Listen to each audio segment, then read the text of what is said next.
Greetings, fellow humans. I am Hugh. And I am Man. And together we are definitely not Two kobolds in a trench coat. We enjoy human activities, such as paying taxes, having existential crises, and RPG horror stories. Let's see what we've got today.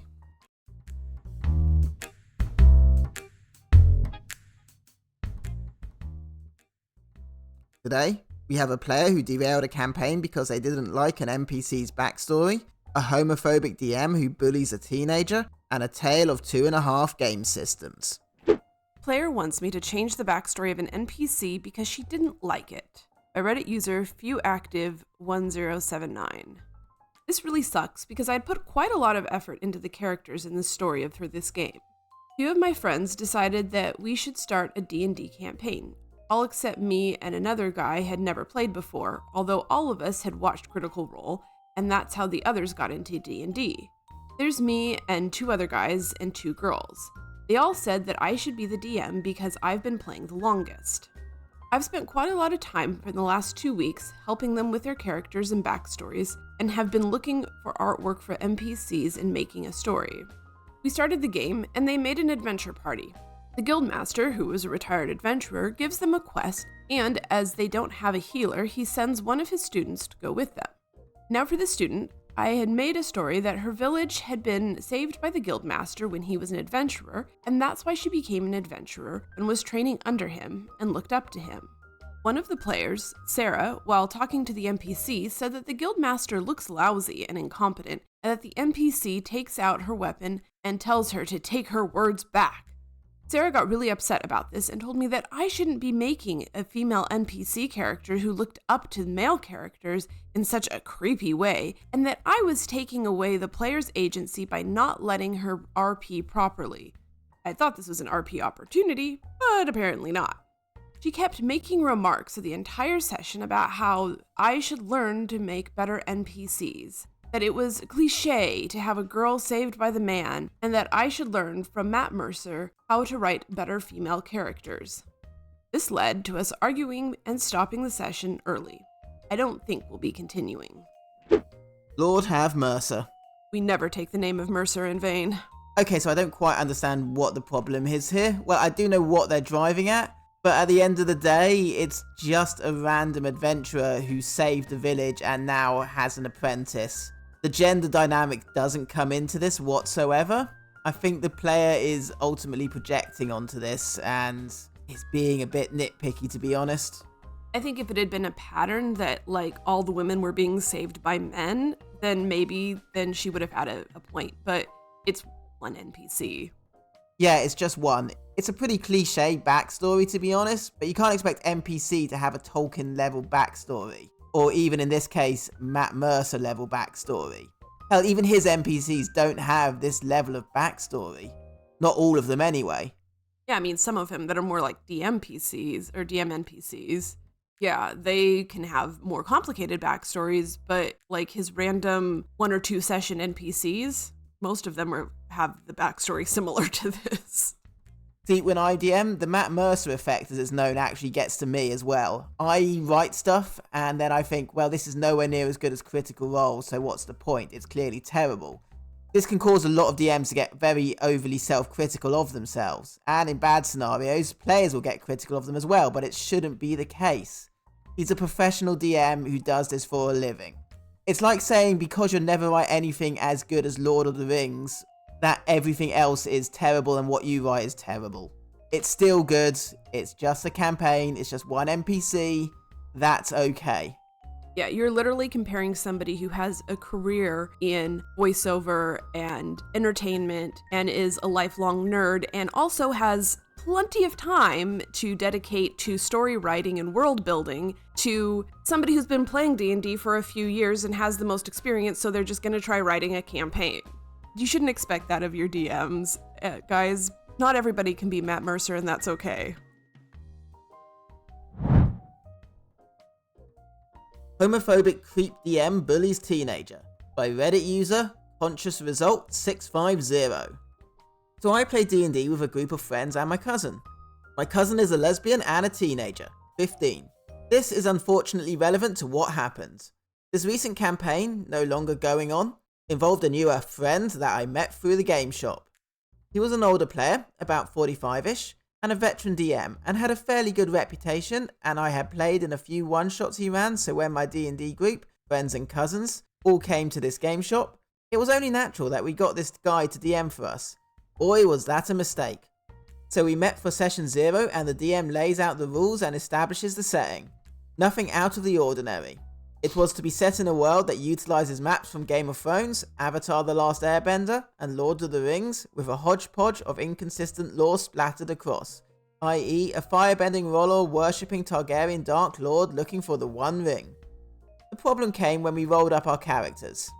Most of us played some variation of Orc or Elf. I was personally a half-elf barbarian, but my aforementioned cousin decided to play a female tiefling druid who was married to a woman. None of us took issue with this, except the DM who made an offhand joke about singing. I am embarrassed to say I didn't know what that meant at the time, even though I definitely should have. So to me, there's a couple of red flags. To be honest, the world sounds a little bit chaos. Maybe it worked better in real life. It sounds like a little bit too much. It could just be the way OP is explaining it. It can be very common in D&D for the worlds to be mixed together, a hodgepodge, as OP says, of different worlds and laws. It just comes down to how you mash them together and how obvious and directly written from it is. This does sound to be a little bit on the nose.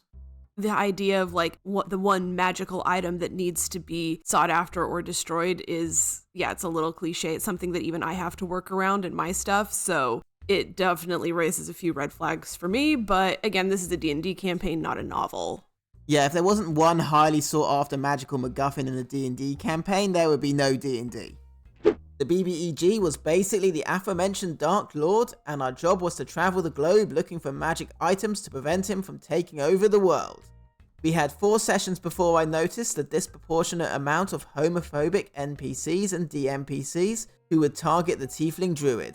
A couple of them even attacked us.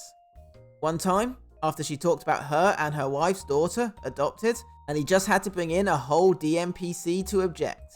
I'm paraphrasing, but basically he said, "No way you two got a baby, you're literally gay."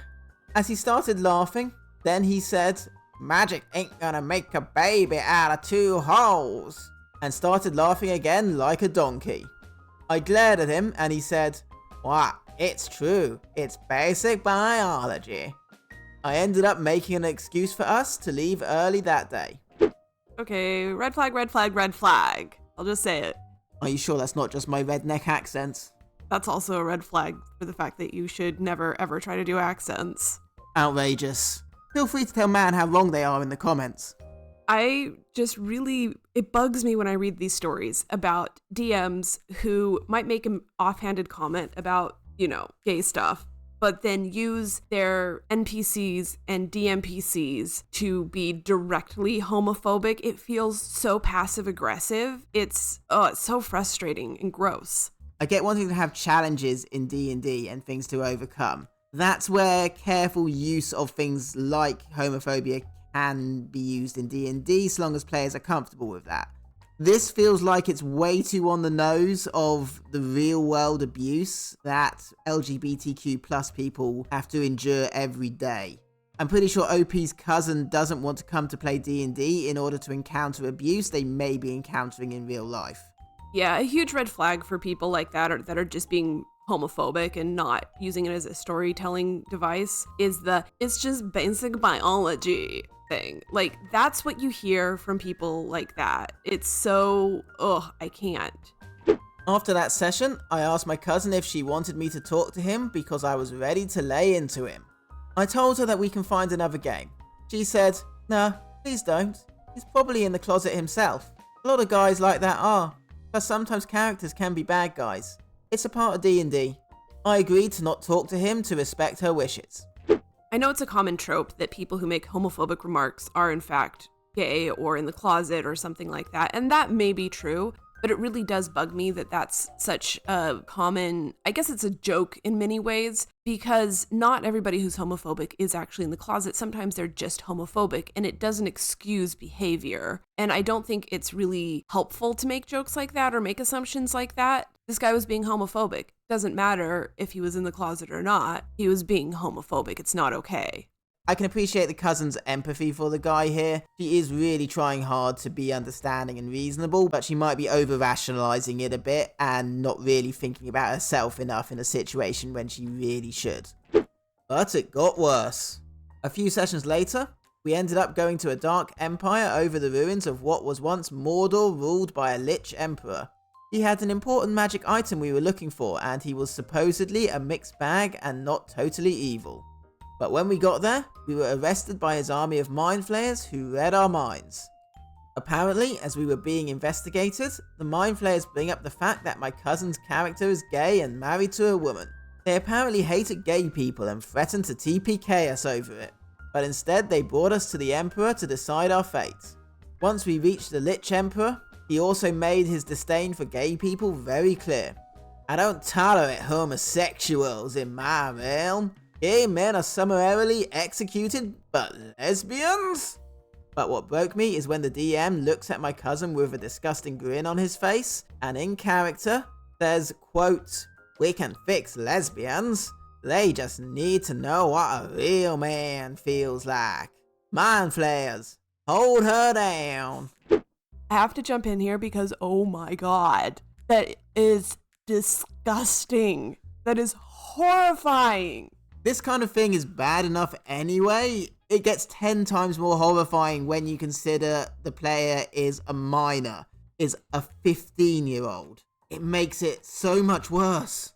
I mean, Jesus Christ almighty. I don't have the words for how gross and disgusting this is. I mean, this is like similar to, remember the story we did about the orcs essaying that one guy for being gay? But this, and somehow it's so much worse. I really don't like this. We fix them. They just need a real man. I'm sorry, what?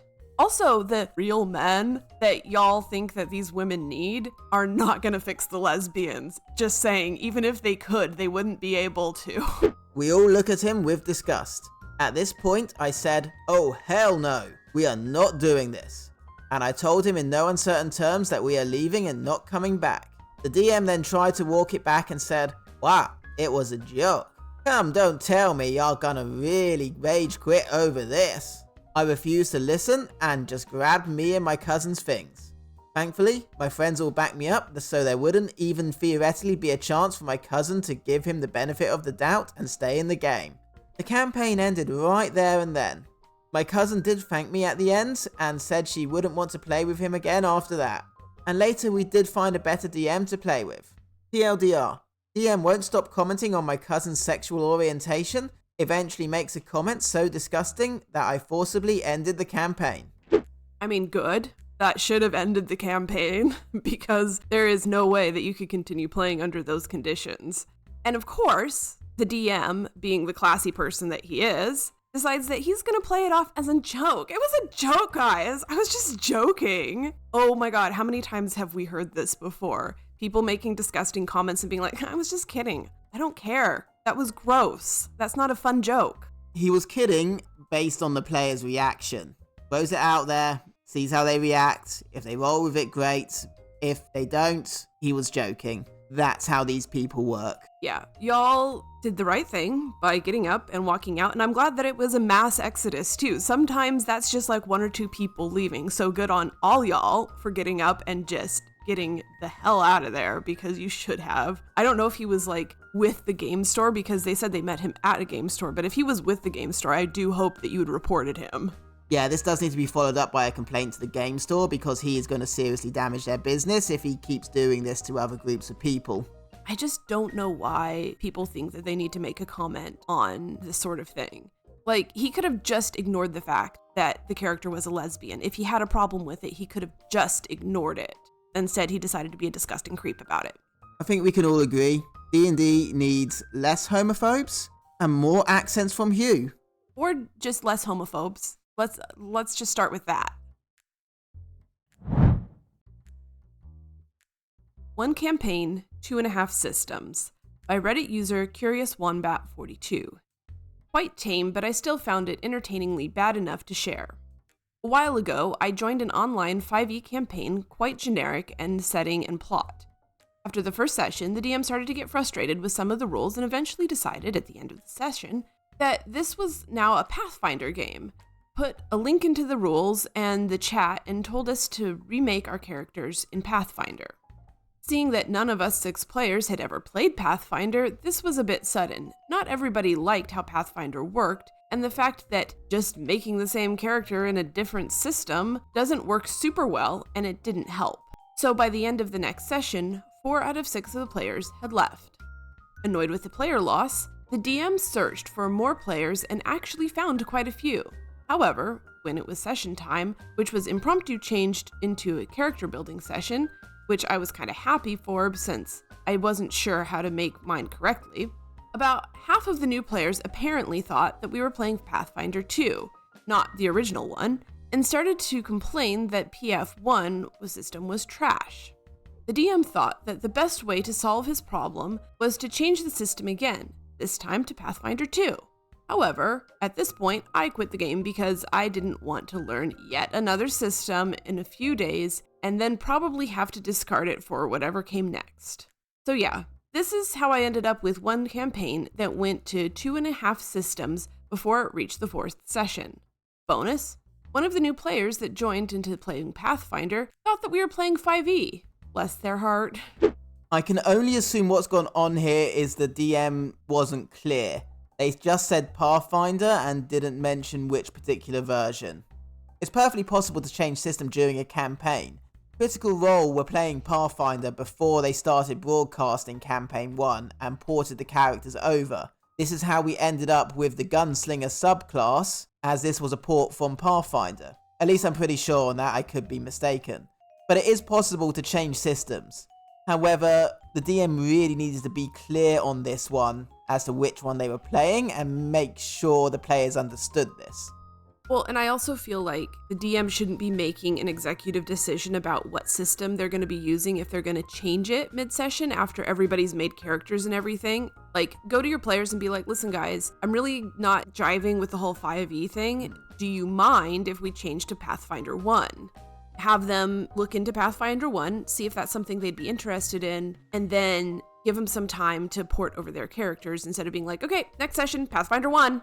This was evidenced by the fact that 2/3 of the players quit with the change. Clearly shows the DM did not talk to the players about it and try to work it out other ways, and probably just imposed it. On top of that, wasn't even clear about which Pathfinder it was, so then you have people that are coming in being like, oh, it's Pathfinder 2, and then it's like, no, it isn't, and then people that don't like Pathfinder 1 are getting upset, and then randomly, you have somebody's like, oh, I thought we were playing 5e. I feel like this DM was having major communication issues. Hey man. Hey, what? What happened to the demon when his girlfriend joined the Holy Order? What? He got fiend zoned. And with that, we have definitely not been Two kobolds in a trench coat. Be sure to like, comment, subscribe, and make the necessary sacrifices to Tiamat. We'll see you next time.